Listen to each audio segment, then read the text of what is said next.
Boa tarde, Escola Santos Dumont. É isso aí, agora nós estamos no canal do YouTube, né? Então eu abri um canal para nós entendermos melhor a química do terceiro ano.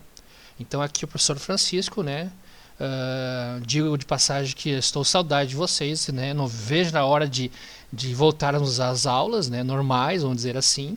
Enquanto isso não acontece, vamos abrir um canal onde a gente pode, de uma forma mais clara, poder passar um conteúdo para vocês, né? Anteriormente eu passei alguns sites de vídeos e alguns sites com os conteúdos que vocês estavam aprendendo nesse tempo de reclusão. Mas alguns alunos me falaram que não estavam conseguindo entender. Então, garimpei, achei um arquivo muito bom, um arquivo num aplicativo do computador aqui, que é onde eu posso abrir alguns arquivos, slides, e eu posso ao mesmo tempo explicar e falar sobre o conteúdo. Então, de repente, comigo falando, vocês já estão mais acostumados com a minha forma de se apresentar, então de repente fica mais fácil para vocês.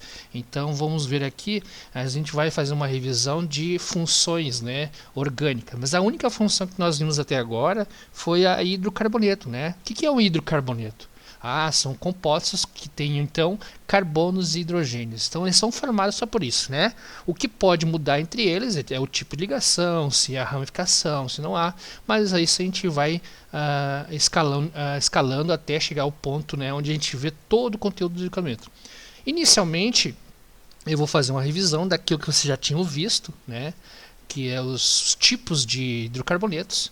Então, mas antes disso, vocês têm que também estar ciente dessas regrinhas aqui que eu vou passar para vocês agora, que seriam aqui, ó, aquela tabela, a famosa tabelinha de 1 a 10, né, de 10 carbonos, de um carbono até 10 carbonos, vocês têm que saber isso de cor. Infelizmente, na hora de prova, no vestibular, essas coisas têm que estar memorizadas, né? Então, tem que saber essa tabelinha aqui. Então, tem saber quantos carbonos tem na estrutura, e ali, através da quantidade de carbono, vocês têm os prefixos. Então, met, et, prop, but, pent, ex, ept, oct, non e dec. Então, esse é o máximo de quantidade de carbonos que a gente precisa decorar. O resto, então, deixa para quem vai estudar coisas mais aprofundadas de química, então, entender melhor sobre isso.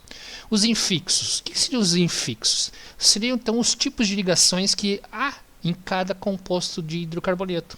Então, a gente pode ter compostos com ligação simples, com dupla, com tripla, com duas duplas e com duas triplas. Então, conforme aparece somente um tipo de ligação, a gente vai poder classificar esse infixo e assim dar o nome total dele. E o último, então, a última parte desse nosso quadrinho aqui, dessa tabelinha, é o sufixo, que vocês vão futuramente ter vários tipos de sufixos, mas por enquanto, como nós estamos falando só de hidrocarboneto, é somente o oxigênio, isso aí, somente o oxigênio. Então, vamos dizer que a regra de nomenclatura dos hidrocarbonetos é o número de carbonos, o tipo de infixo e, por final, o sufixo. Tá? Outra tabelinha também que vou apresentar para vocês é aquela tabelinha de radicais de ramificação. Bom, até agora eu tinha ensinado para vocês os hidrocarbonetos, que são esses aqui, os mais simples, né? Vamos dizer assim, que não tem ramificação, de cadeia normal.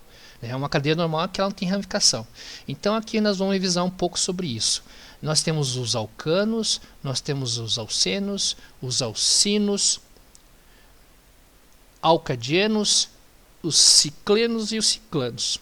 Então esses são os tipos de hidrocarbonetos que vocês estão tendo nesse grupo da função hidrocarboneto. Então, como é que seria então o nosso alcano? Então, o alcano é um composto onde tem então somente carbonos e hidrogênios e formado com ligações simples. Então, eles estão ligados por ligações simples. Então, nós aqui um primeiro exemplo, que é o carbono CH4, né? Um carbono e 4 hidrogênios. Nós temos aqui o metano, nós temos o etano e aqui nós temos o propano. Então, o que diferenciou entre eles? A quantidade de carbonos. Então, seguindo a nossa regra lá, que eu botei na tabelinha, então, conforme eu vou aumentando a quantidade de carbonos, eu vou acrescentando os prefixos, né? Met, et e prop. E usando o infixo AN e mais a função do sufixo, que é o O do hidrocarboneto. Então, entre esses compostos aqui, o que mudou então na formulação deles é a quantidade de carbono que há entre eles. Aqui eu tenho um carbono, aqui eu tenho 2 carbonos e aqui eu tenho 3 carbonos. Então, metano, etano e propano. A regra geral dos alcanos é então o número de carbonos. Então, aqui nós temos o met, o et e o prop. A ligação simples, que é o infixo, né, an, e o sufixo o de hidrocarboneto. Então, aí nós temos os alcanos, certo? Segundo composto, né, grupo de hidrocarbonetos seriam os alcenos. Né? O que tem os alcenos? Diferente dos alcanos, o tipo de ligação. Então nós temos aqui ligação simples nos alcanos e aqui aparece uma ligação dupla, né, entre carbonos aqui. Então uma ligação dupla tem que aparecer para ser do composto alceno. Certo? Então o que eu coloquei aqui com 2 carbonos, com 3 carbonos, com 4 carbonos. E todos eles têm então uma ligação dupla entre esses carbonos. Tá? Então nós temos aqui o eteno, o propeno e o buteno. Então para relembrar nossas regrinhas aqui, então eu botei aqui de 2, 3 e 4. Então se eu for ver na tabelinha lá, ó 2 é et, 3 é prop, 4 é but. E aqui eles ligado em fixo de ligação dupla, en, então, e o O no final. Então nós temos eteno, o propeno e o buteno. É isso aí, é a nomenclatura então dos alcenos. Temos também os alcinos. Opa, botei aqui, né? Botei aqui um alcinos. O que seria a diferença dos alcinos dos alcenos? Onde há uma ligação dupla nos alcenos, aqui vai haver então uma ligação tripla entre os carbonos. Então esse grupo é formado por carbonos e hidrogênios e um tipo de ligação tripla que vai haver entre esses carbonos. Então aqui eu botei então com 2 carbonos, com 3 carbonos, com 4 carbonos, com 4 carbonos também. Então nesses dois casos aqui eu repeti a quantidade, mas vai haver uma pequena diferença entre esses dois compostos. Bom, então nesses dois carbonos aqui, ó, eu botei a quantidade de carbonos, botei a ligação tripla e mudou então, em vez de ser, né, o antigo etano, agora então nós tínhamos o eteno, agora nós temos o etino, que são 2 carbonos e a ligação tripla no meio. Propino, então, 3 carbonos, uma ligação tripla. Butino, 4 carbonos e uma ligação tripla. Qual é a diferença desse butino para esse but2ino? O que é isso? Quando a ligação tripla está no primeiro carbono, não é obrigatório colocar um númerozinho ali de início da onde está a nossa ligação tripla. Então, nesse caso, ficou butino. Ou alguns livros trazem, né, qual é a diferença entre o butionino e o butino. Olha, nenhuma diferença, né? É simplesmente uma questão de enumerar o carbono que está com a ligação tripla. Nesse caso, pode ser dito como butino, pode ser dito também como butionino. Agora, a partir do momento que a ligação tripla está à frente no segundo, ou num terceiro, ou num quarto carbono, aí esse númerozinho tem que aparecer. Então aqui nós temos uma ligação tripla aqui, ó, bem no segundo carbono. Então eu tenho but, que é a quantidade de carbonos que tem na cadeia, certo? Posição 2, de onde está a nossa ligação tripla, e aí o ino no final, que indica então o sufixo e o infixo da função, que no caso seria os alcenos, certo? Então aqui nós temos os alcinos, para relembrar então essas 3 funções, 3 grupos, né? Quarto grupo então nós temos os ciclanos. Bom, o que é um ciclano ou um cicloalcano? Obviamente, então, ele é um alcano de cadeia fechada. O que é uma cadeia fechada? São estruturas que formam essas figuras geométricas aqui, né? Triângulo, quadrado, pentágono e hexágono. Então, todas essas estruturas formadas por carbonos e hidrogênios e ligações simples, nós podemos dizer que elas são cicloalcanos, né? Seriam alcanos de cadeia fechada. Então, ou ciclanos, né? Alguns livros antigos trazem ciclanos, mas prefiro, né, falar a vocês como cicloalcano.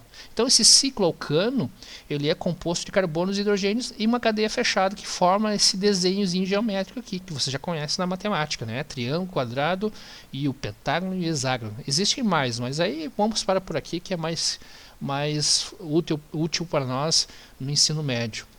Então aqui nós temos 3 carbonos, né, formando esse triângulo. Então eu vou falar sobre ciclopropano. Tá, mas qual é a diferença do ciclopropano para o propano? Óbvio, porque essa palavrinha tem que ser obrigatória. Então na nossa regra de cicloalcanos, a palavra ciclo tem que vir primeiro, depois do número de carbonos, o an, por ser ligação simples, e o O do hidrocarboneto. Então nós temos aqui uma obrigatoriedade de colocar o ciclo na frente. Porque se eu não coloco um ciclo e eu falar só propano, para mim é uma cadeia aberta de 3 carbonos. Agora se eu falo ciclopropano, aí estou indicando que é uma cadeia de 3 carbonos com cadeia fechada. Então essa é a diferença entre os alcanos e os ciclos alcanos, tá? Então é obrigatório colocar esse ciclo. Se não colocar ciclo, fica como se fosse uma cadeia aberta. Então nesse caso nós temos aqui exemplos, né, de cadeias fechadas. Então ciclo propano, ciclo butano, ciclo pentano e o ciclo hexano. Então são os grupos que vocês mais vão ser apresentados conforme os conteúdos vão avançando. Outro grupo também nós temos os ciclenos, né? Ou cicloalcenos. O que seria um cicloalceno? Seria um alceno de cadeia fechada. Então aqui nós temos as mesmas características. Nós temos os carbonos, né? Aqui no caso formando 4 carbonos e uma ligação dupla. Essa ligação dupla então faz referência aos alcenos, tá? Cadeias fechadas, mas tendo uma ligação dupla. Aqui o ciclo pentano também. Ciclo penteno, opa, um errinho aqui, ok, agora sim. Então, o ciclo buteno e o ciclo penteno, certo? E o último grupo, então, da nossa revisão seria os alcadienos, tá? O que seriam os alcadienos nas regras de nomenclatura e formulação? Os alcadienos são aqueles compostos formados com carbonos e hidrogênios e 2 ligações duplas. Então, na minha estrutura de um alcadieno tem que ter 2 ligações duplas. Então, nós temos aqui vários exemplos aqui, onde eu botei até uma classificaçãozinha no lado aqui, por exemplo, but 1,2 dieno. O que seria um dieno? É um dieno acumulado, quer dizer que nós temos 2 ligações duplas bem próximas uma à outra. Então ela tem um carbono e outro na frente desse mesmo carbono. Nós temos dienos isolados, que seria o quê? As ligações duplas separadas, aqui ó, separadinhas. E nós temos um dieno conjugado. O que seria um conjugado? É uma sequência de ligação dupla, simples, ligação dupla, simples, ligação dupla, simples. Então é uma após a outra, sabe? É um conjugado. Então aqui a nomenclatura como é que fica? But 1,2 dieno. O que seria esse 1,2? Quer dizer que no primeiro carbono tem uma ligação dupla e no segundo carbono tem outra ligação dupla. Então a gente chama isso de 1,2 dieno. Pentadieno aqui, no caso 1,4. O que seria isso? Então, no primeiro carbono tem uma ligação dupla e lá no quarto carbono tem a outra ligação dupla. Por isso, então, 1,4 pentadieno, certo? E o último aqui, então, seria a mesma coisa que o número 1, só que no caso ele não está acumulado, e sim está conjugado. Então, a nomenclatura vai mudar, em vez de ser 1,2, vai ficar 1,3. Quer dizer que, então, a minha ligação dupla está no primeiro carbono e a outra ligação dupla está no terceiro carbono, aqui, ó, bem nessa ponta. Então, nós vimos uma revisão rápida de hidrocarbonetos, certo, pessoal? Eu vou parar por aqui, mas vou postar mais um vídeo onde vou estar falando então nomenclatura de compostos ramificados. Isso aqui que eu fiz agora para vocês foi uma revisãozinha para colocar qual seria a nomenclatura dos hidrocarbonetos de cadeia normal. O que é isso? Cadeia normal, que não tenha ramificação, certo? Então, já vou postar um segundo vídeo para continuar o nosso conteúdo de hidrocarbonetos. Até mais, abraços!